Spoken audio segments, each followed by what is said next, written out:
Le président turc Recep Tayyip Erdogan a mené en 2020 une politique étrangère extrêmement agressive, créant des tensions avec ses voisins, notamment l'Union européenne. Sa décision de reconvertir l'ancienne basilique Sainte-Sophie en mosquée a fait les titres de la presse internationale. Un acte symbolique mais surtout politique, visant à rallier les nationalistes conservateurs et masquer la tourmente économique du pays avec une monnaie en chute libre. Tout ceci dans le contexte de pandémie de coronavirus. Sur le plan international, cette reconversion a provoqué la consternation, suscitant les critiques du pape François et des dirigeants de l'église orthodoxe grecque qui ont organisé des veillées pour ce qu'ils estiment être un jour de deuil. Le président turc a également exacerbé les tensions avec la France au mois d'octobre. Après le meurtre de Samuel Paty, cet enseignant sauvagement assassiné pour avoir montré des dessins du prophète Mahomet, le président français a défendu le droit de caricaturer toute figure religieuse et a présenté un plan de défense de la laïcité et de lutte contre l'islam radical. Conséquence, Ankara a appelé au boycott des produits français et le président Erdogan a accusé son homologue de poursuivre un programme anti-islamique. Lors d'un rassemblement, le président turc est allé jusqu'à dire qu'Emmanuel Macron devrait faire des examens de santé mentale.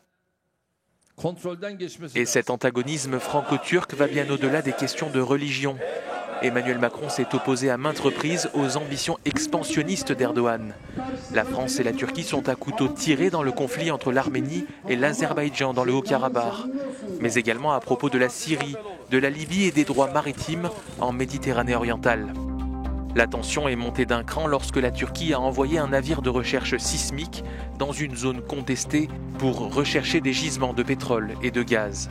La Grèce et la Turquie ont eu des relations difficiles pendant des décennies avec des flambées occasionnelles. Dans le conflit sur les ressources énergétiques et les frontières maritimes, l'Union européenne a soutenu la Grèce et considéré que les forages turcs en Méditerranée orientale étaient illégaux.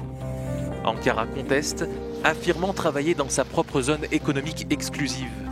La Turquie et la Grèce ont mobilisé les forces navales et aériennes et les inquiétudes concernant un éventuel conflit militaire demeurent. Cela met à rude épreuve la relation déjà fragile avec l'UE. La Turquie est membre de l'OTAN, partenaire commercial, et le pays accueille des millions de migrants. Le président Erdogan a menacé par le passé d'utiliser sa position de gardien des frontières de l'Europe. Le temps d'une Turquie neutre sous Kemal Atatürk est révolu depuis longtemps. Erdogan poursuit avec l'aide de son armée sa nouvelle politique d'expansion à l'étranger, qui suit la devise « Seul contre tous ».